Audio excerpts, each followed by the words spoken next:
Hi, good morning. So today is Sunday. Time check 9:01 AM. Kakabalik ko lang sa bahay dahil hinatid ko nga si Sarah. So pasensya na, yesterday wala nga kaming upload kasi walang nangyari sa amin yesterday. So the whole day nandito lang kami sa bahay. Except nung gabi nga, niyaya ako ng pinsan ko na pupunta nga kami dun sa parang konting salo-salo ng mga katrabaho niya. So mamaya babawi tayo, so kain lang tayo ng breakfast and then as usual punta tayo sa church and then tignan natin kung saan tayo makarating. Kasi nabanggit ko nga yesterday, mamaya punta kami doon sa bahay nila Tita Remy and binigyan naman niya ako ng pahintulot na mag-vlog na ako mamaya. So after nga ng church, tignan natin kung saan tayo makarating dahil magkikiling time tayo dahil hintayin natin si Sarah dahil yung tapos ng pasok niya is 5 PM pa. Pagkasundo natin kay Sarah mamaya, then diretso na nga tayo dun sa Scarborough. May hinanda nga si Tita Remy para sa magulang ko dahil the last time na nagpunta siya rito, sabi niya siguro magkita kami ng isa, parang yun na nga yung pa-despedida ni Tita Remy para sa magulang ko kasi ang bilis ng panahon na parang 3 weeks na lang ata alis na sila. So next week parang nag-vacation leave kami ni Jamie ng isang araw. Tingnan ulit natin kung saan tayo pwede pumunta. So parang next week long weekend kami kasi the week after next long weekend uli kasi holiday nga ng September 7, Labor Day, and then after that September 8, which is birthday nga ni Mami tsaka ni Sarah, pero yun din yung first day of school ng mga bata. So ngayon, ito, kape lang muna tayo. Yan, so habang nagkakape tayo, hininit ko na rin itong yung mga tira namin yesterday. So ito yung niluto ni Jamie na fried rice. Niloko nga siya parang fried rice overload kasi parang ang daming laman. Tapos eto, longganisa. So kahapon kinain ko itong longganisa together with this. Yun, medyo naglalaban yung lasa ng longganisa. Tsaka nilagyan kasi ni Jamie ito, yung Chinese sausage. Good morning. Good morning. Late ka ata nagising nga. Yes, medyo nasarapan lang ako ng tulog. Kaya nga. Ubusin mo na nito? Gagawin ko yung maki ko. Bili ni Alex. And breakfast na kami. So ito si Jamie nagluto ng itlog. Pero hiniwalay na namin itong puti tsaka dilaw. Dahil itong puti gusto raw ni Enzo. Hindi niya kasi kinakain yung dilaw eh. Enzo, you don't like this one? Why? But I will try.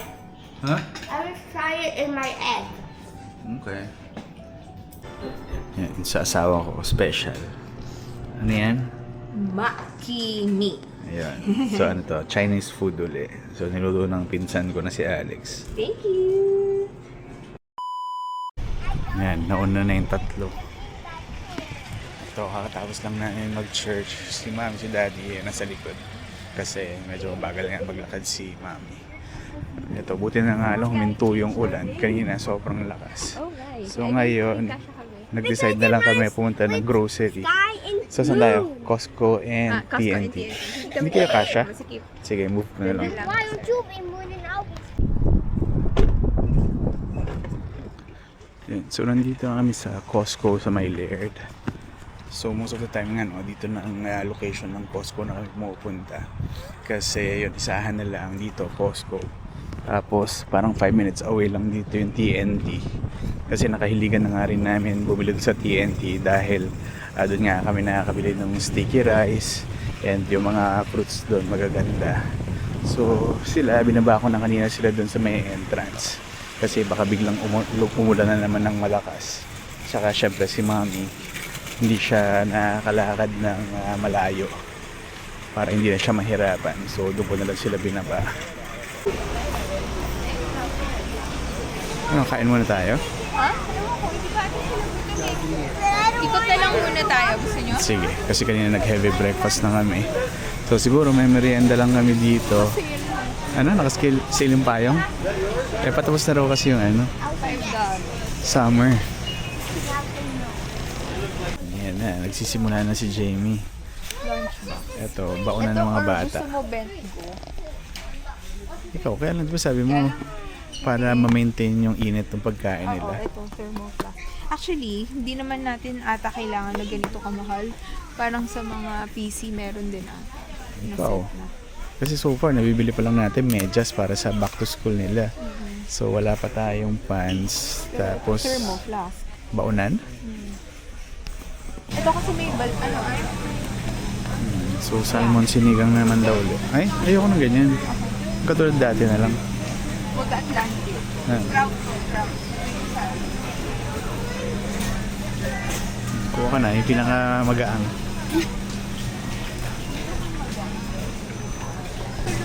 Ito, sibas. Ano, gusto mong subukan? Sibas? Parang lapu-lapu. Pero First free taste for the day. Oh, mami, tikman mo.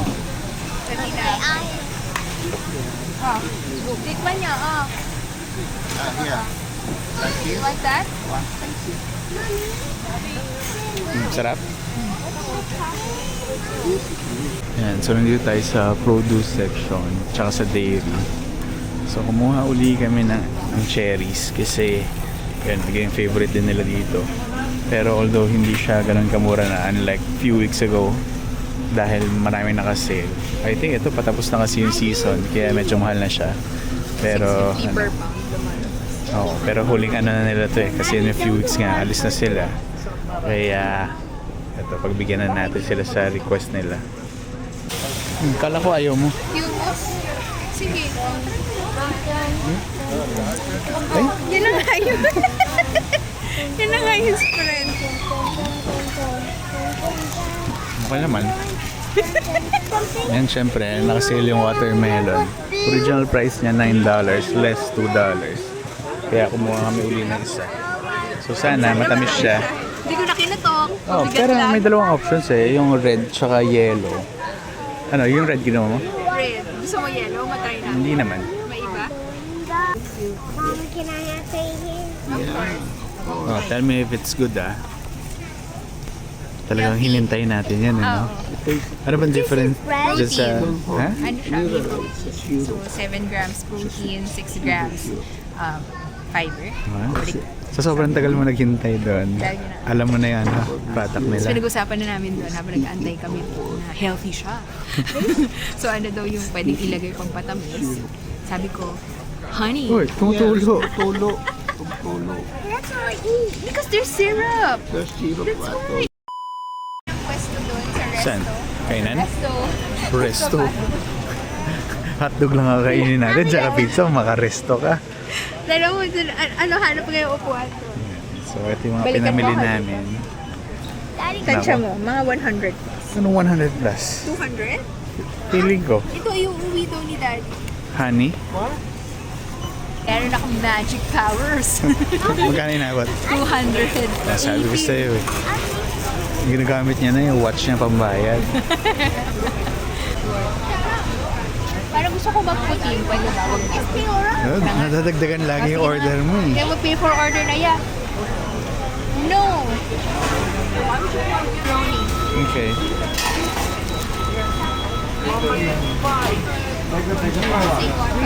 Those boxes for grace. So ito yung merienda namin. Ito, hotdog. Ano gusto mo lagay dito? Lahat. Lahat? Pero kung ayaw mo yung pickle, di wag mo lagyan ng pickle. Sige. Yan, ketchup and mustard lang. Ano, okay lang sa ito ah? Ketchup and mustard? Okay lang sa akin yan, syempre. Yan, nagmamadali na kami papunta sa parking. Kasi, yan, si Jamie nilalamig na. Kasi ba't ganyan naman yung suot mo? Kala ko sour. I thought it was summer. Maambon pa.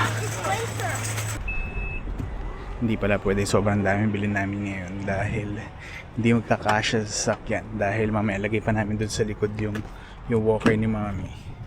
Daddy? Yan, so nandito kami sa bahay para i-drop lang tong yung mga pinamili namin. And then maya lang alis na rin kami. Sunduin namin si Sarah. Tsaka syempre binigyan lang natin si Jamie ng pagkakataon para makapagpalit ng damit. Bakit? Ha? Magpapalit ka ba? Nagka-jacket lang ako. Titiisin mo na lang. Mag-jacket na nga lang ako. Malamig talaga. And kanina, hindi na nga kami nakadaan sa TNT dahil yun, parang naubusan na yung budget namin dito sa pag-Costco namin. And sabi ko na lang kay Jamie, parang as and when na lang na meron kaming kailangan, tsaka na lang kami dadaan TNT. Kasi meron naman malapit na TNT dun sa trabaho niya eh. So kanina galing nga kaming Costco and may nabili rin ako na isang damit. Well, sweater siya. Ito, medium size, Kirkland. Yun, mura lang kasi siya. Tapos since medyo papalamig na. Ngayon nga, ano bang temperature kanina? 17. 17, di ba? So wala, napabili lang ako nito para lang madagdagan lang yung pwede kong suotin. Dahil sabi nga ni Jamie kanina, saan ko ba raw gagamitin to? Yes! Parang ayaw pa ako pabilihin nito asawa ko. Puro black t-shirt na nga lang suot ko. So para maiba naman kapag malamig. Yan, meron tayong susuot na iba. Yan, paalis na kami. Pero yung nagsabi na hindi raw siya magpapalit. O, ba't nagpalit ka? Ready na ako. Para hindi Sa lamig? Hindi ako magsisi. Mommy, wait, mommy, Ayan, so mami ko, naka-sweater din, itong dalawa. Jacket na rin. So tara na. Ikaw, suti mo yun sa'yo? Hindi, okay lang ako. Go. It's the hottest. Yan, kung kailan nag-jacket kayo, maaraw na. Dahil malamig pa rin naman. Why did you bring Daisy's Sarap clothes? na ng weather eh. That's the inside. Ayan si Madam.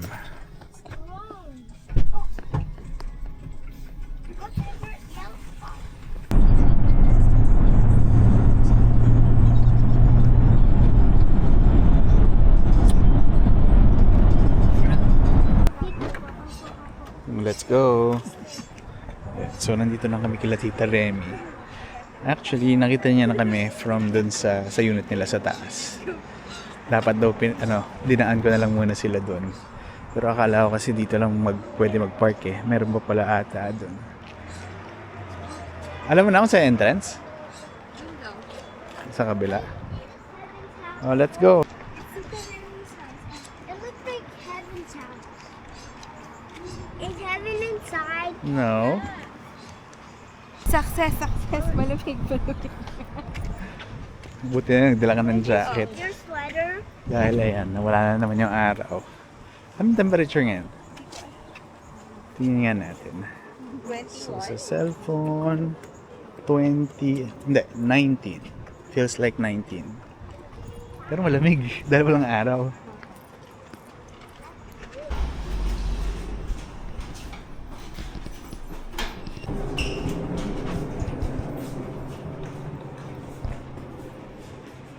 Ganda naman dito.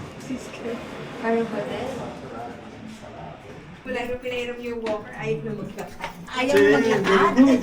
Hi. Naku, ayos muna kami. Pinahirapan kayo, hindi kayo binabasa labi. Special kayo eh. Special. Siyempre. Special. Ordinary tao lang kami. Hindi pareho lang tayo.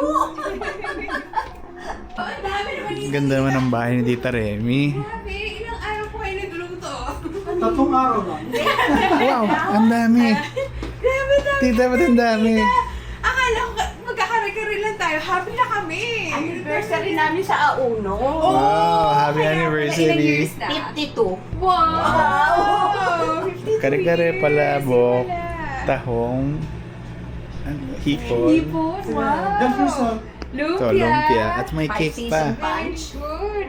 Wow, Ito, 5 season pa. itago natin kay Mami to. Oo, Hindi gusto makatamisan yan. Ang cake ko hindi masyadong matamis. Kayo gumawa? Kaya gumawa niyan? Kala ko, Wala na nga yung power ko. Grabe. Magbabraso di Mercedes ako sa hindi na kaya ng Grabe. power ko. Thank you po. Sobrang dami. Grabe. Grabe, ang dami. Pero happy anniversary sa inyo. Parang nasa honeymoon stage pa rin kayo. Oh, salamat, salamat. Kain lang Is it kayo. good? Like it? Careful would you ha. enjoy Bumibasa that eating? ka. Mommy, do you? Careful. I know what Is it to do. good? I just ate a little. What? Wala, napalagay There's lang dyan. apples and then there's kanino to? Paborito to Kay ng apo Mike ko. po, siguro. Alin? Wala. Itong mami ko. Sa tao, pag Pero ito yung Ganon. Ako rin ganun. kinuha kong pagkain. May feeling ako na. Sarap. Balik tayo. Sige po. Yun, pabalik na kami sa sasakyan. Kaming dalawa na lang, Jamie. Boys, you wanna ride with me Para na? hindi na sila maglalakad. Yan, so doon kami nakapark. Ngayon, pauwi na kami. pero hindi ko na paaabutin sa bahay bago ko tapusin tong video dahil medyo late na. But of course, syempre, gusto namin pasalamat kila Tita Remy, Malaking kila pasasalamat. Tito Edwin, but of course, syempre, pati sa lahat ng mga tumulong sa amin. From the very start pa lang, sila Tita Ellie, sila Ma'am Madam Cecil, Cecil, sa lahat very ng grateful. mga naging parte sa buhay namin dito sa Canada. And kanina nga, nakakatuwa lang dahil na-remind nga ako, di ba? Kasi kanina pinag-uusapan nga natin na medyo na-anxious nga ako dahil may mga key events na mangyayari sa akin in the coming weeks. Pero hindi ko alam kung ano yung magiging result nun. Pero na-remind lang ako kanina ni Tito Edwin na you are exactly where God wants you to be. So whatever happens nga dun sa mga key events nga yes. na hopefully The next day. yeah, kasi yun nga, parang for the past how many weeks, pinagbe-pray ko siya. Anxious. Again, Nakaka-pressure naman din kasi talaga Oo. dahil 1 year and 1 year and 2 months, na lang talaga. yung natitira dun sa papers namin. Right. And I feel na para bang kailangan meron akong gawin. Pero hindi ko alam kung meron ba talaga akong kailangan gawin or kailangan ko lang stay still kung nasan ako ngayon. Pero masasagot siya in the coming days or the coming weeks. So, tignan na lang natin. So, ngayon, ito, medyo malamig na sa labas. Parang I think Ginaw na sila doon. nagsisimula na atang lumamig Mag-fall. ulit. Sana. Yun, so eto, andito na kami sa sasakyan and then uuwi na kami. Check namin kanina sa Waze, parang around an hour na drive. So kaya siguro dito lang muna ulit namin tatapusin itong video. So again, thank you for watching and I'll see you in the next video. Bye. Bye!